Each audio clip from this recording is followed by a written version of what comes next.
যেদিন দেখবা গুনাহ আর তোমার মধ্যে কোনো আসর করে না। কিছে মিশা কথা বলে কিছে, তোর অসুবিধা কি? আমি চুরি করলে তোর সমস্যা কি? আমি সুদ খাই, নলে জুয়া খেলি, নলে মদ খাই, গাঞ্জা খাই, তোর সমস্যা কি? তো এনে নাক গলাও কেন? এরম বেয়াদব আছে কিনা বলে? এরম লইয়ে ছোঁড়ে, এরম ধরে লাইতে আসে না এমন ডাকাত? এই ডাকাতের কলিজা পাথর হয়ে গেছে। এই পাষণ্ডের কলিজা কি হয়ে গেছে? তার আর গুনার অনুভূতি নাই, নাফরমানির অনুভূতি।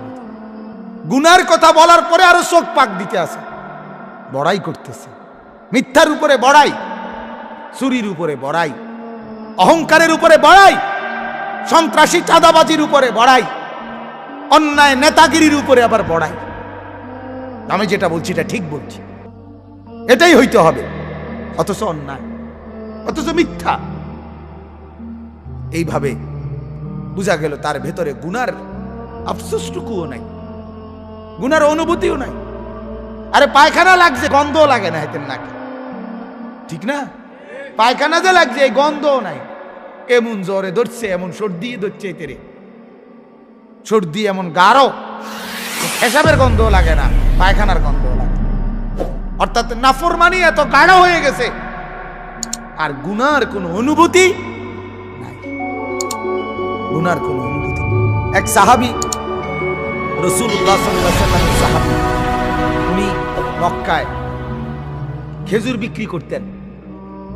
একদিন এক মহিলা ওনার কাছে খেজুর কিনতে আসছে। উনি ওই মহিলাকে খেজুরের স্যাম্পল দেখাবার জন্য দু চারটা খেজুর মহিলার হাতে দিছে আর কি, দেখার জন্য। সে দেখায় না যে আপনি দেখেন, আমরা ভাল লাগে সান। এইটা যখন মহিলা হাত বাড়াইয়া নিতেছিল, তখন অতিরিক্ত সুন্দরী মহিলা হওয়ার কারণে উনিও মানুষ হিসাবে ওনার ভেতরে এক ক্ষণিকের জন্য উনি ওই মহিলার খেজুরটা দেওয়ার সময় মহিলার হাত মানে নিচে সহ, মানে আঙ্গুলগুলো সহ ধরে লাইছে, ধরে, অর্থাৎ নিজের ভেতরে হয়তো কিছুক্ষণের জন্য লোভ তার আসছে, তো মহিলার হাতটাতে ধরছে। সাথে সাথে ওনার কলিজার ভিতরে অনুভূতি আসছে, আহা, এটা তো আমি অন্যায় করছি, আমি খেজুরে না দেব, আমি নারীর হাত ধরলাম কেন? মিশকাতের হাদিস এটা। সাথে সাথে ওই সাহাবী আল্লাহর নবীর কাছে আয়েশা বলছে, ইয়া রাসূলুল্লাহ আকিম আলাইয়াল হাদ, হে আল্লাহর নবী, আমার উপরে শাস্তি প্রয়োগ করেন, আমার আখিরাত মাফ করায় দেন। আমার দুনিয়ায় যদি এটার কোনো শাস্তি থাকে আমার এটা দিয়ে দেন, তবু আমি আখিরাতে আমার এই অপরাধের কারণে ধরা খাইতে চাই। এটা তার অনুভূতি, এটা তার কি বলেন অনুভূতি, সাহাবীর অনুভূতি। হাদিসের মধ্যে আছে, হযরতে মাইজ ইবনে মালিক নামে একজন সাহাবী জিনা করছে। আল্লাহর নবীর কাছে এসে বলছে, ইয়া রাসূলুল্লাহ কাদ জানাইতু, আমি জিনা করে ফেলছি। আল্লাহর নবী ফালতাফাতা, অন্যদিকে চেহারা ফিরাই দিয়েছেন। আবার তিনি বললেন ওইদিকে ফিরে গিয়ে, ইয়া রাসূলুল্লাহ আমি জিনা করেছি। নবীজি আবার চেহারা আরেক দিকে ফিরাই নিলেন। উনি আবার বললেন, ইয়া রাসূলুল্লাহ আমি জিনা করে ফেলেছি, আমাকে শাস্তি দেন, আমার উপরে হদ শরীয়তের বিধান কায়েম করেন, আমার আখিরাত পরিষ্কার করে দেন, আমার আখিরাত বরবাদ হয়ে যাবে নাই তো, আমি এখন ফয়সালা বিচার মানতে রাজি, আমার রায় এখন করে দেন। আল্লাহর নবী সাল্লাল্লাহু আলাইহি সাল্লাম তিনবারের পরে সাহাবীদেরকে বললেন, খোঁজ নাও সত্যি কিনা। খোঁজ নিয়ে দেখছে সত্যি ঘটনা। আল্লাহর নবী সাল্লাল্লাহু আলাইহি সাল্লাম বলছেন, গর্ত খনন করো। গর্ত খনন করছে। ওই সাহাবীকে গর্তের মাঝখানে কোমর পর্যন্ত দাঁড় করাইয়া বাকি সাহাবীদেরকে বলছে তাকে পাথর মেরে হত্যা করো। মুসলিম শরীফের হাদিস, একেবারে বিশুদ্ধ হাদিস। যখন পাথর মেরে হত্যা করছে, তখন পাথরের আঘাতের কারণে ওনার শরীর থেকে রক্তের ছিটা একজন সাহাবীর গায়ে আয়সা লাগছে। ওই সাহাবী তখন একটু বিরক্ত হয়েছে, বিরক্ত হইয়া বলছে, আহ, এক নাফরমানের রক্ত লাগবে, এক বদকারের রক্ত গায়ে লাগবে তো, মানে এরকম একটা বিরক্তি দেখাইছে। সাথে সাথে আল্লাহর নবী সাল্লাল্লাহু আলাইহি ওয়াসাল্লাম নবীজি বললেন, হে সাহাবী, তুমি এটা কি বললে? কি বললে? আমার এই মায়েজ গোটা পৃথিবী যা জানতো না, নিজের অপরাধ নিজে স্বীকার করে, নিজের শাস্তি নিজে গ্রহণ করে তওবা করছে। এটাই তো তার শ্রেষ্ঠতম তওবা। আখিরাতের ভয়ে নিজেকে শাস্তির সামনে পেশ করে দিছে। আল্লাহর নবী তখন বললেন, লাকাদ তাবা তাওবাতান। আরে সাহাবীরা শোনো, আমার এই সাহাবী এই মুহূর্তে এমন তওবা করছে, এটা তার এমন তওবা, লাউ কুসিমাত জামিউল আরদি লা ওয়াসাত। যদি তার এই তওবা বাইটা বন্টন করে পৃথিবীর সমস্ত নাফরমানের গুনার মোকাবেলায় তার তওবা যদি বন্টন করে, তো আল্লাহ তাআলা সবাইকে মাফ করে দিবে।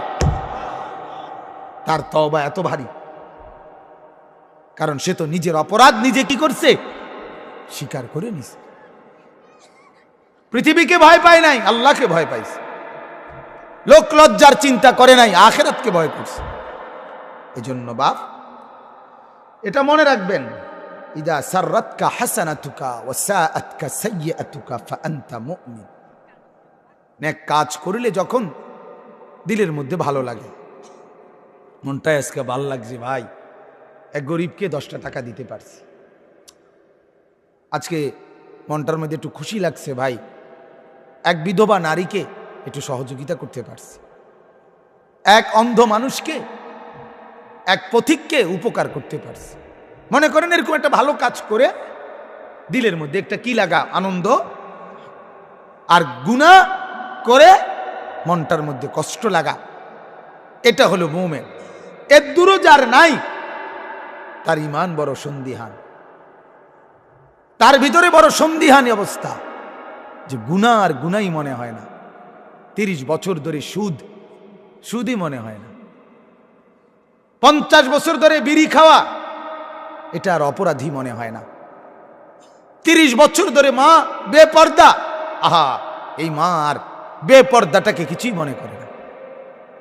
আজ 20 বছর ধরে এই ঘরে রঙিন টেলিভিশন সবাই দেখছে, ঘরওয়ালাদের গা সহে গেছে, এটাকে আর গুনাহই মনে হচ্ছে না। এটা মার কাছেও মনে হচ্ছে না, ছেলে নাতি কারো কাছে গুনাহই মনে হইতেছে না, একবারে স্বাভাবিক। বাহ, মানে নুডলস খাইতে খাইতে টেলিভিশন দেখতেছে, চা খেতে খেতে নাচ দেখতেছে, নাস্তা করতে করতে বিস্কিট খাইতে খাইতে আয়েশি ভাবে সোফার মধ্যে ভাবে পাও দিয়া, একবারে ঠ্যাঙ্গের উপরে ঠ্যাং দিয়া আরামসে চা খাইতেছে আর টেলিভিশন দেখতে, মানে গুনাহকে উপভোগ করছে। কথা বুঝেন নাই? নাফরমানিটারে কি করতেছে? আহা, আনন্দ করছে। এই কলিজা কেমন কলিজা, এই দিল কেমন পাথর দিল, এই দিল কেমন অহংকারী দিল। বাতারুল হক, নবী বলছে আল্লাহ এবং তার রসুলের কোন হক বিধানকে অবজ্ঞা করা, এটাই হচ্ছে অহংকারের প্রথম পরিচয়। সে মুতাকাব্বির, অহংকারী। আর আল্লাহর নবী বলেন, আলাইসা ফি জাহান্নামা মাসওয়াল লিল মুতাকাব্বিরিন। আল্লাহ বলে জাহান্নাম হলো অহংকারের ঠিকানা। আল্লাহ পাক হাদিসে কুদসিতে বলে, অহংকার আমার চাদর, আল কিবরিয়াউ রিদাই, অহংকার আমার চাদর। যেই অহংকার করে আল্লাহ তাআলা বলে সে যেন আমার চাদর ধরে টান দেয়, আর আমার গায়ে হাত দেওয়ার কারণে কাসামতুহু, আমি তাকে খপ করে ধরে ফেলি জাহান্নাম।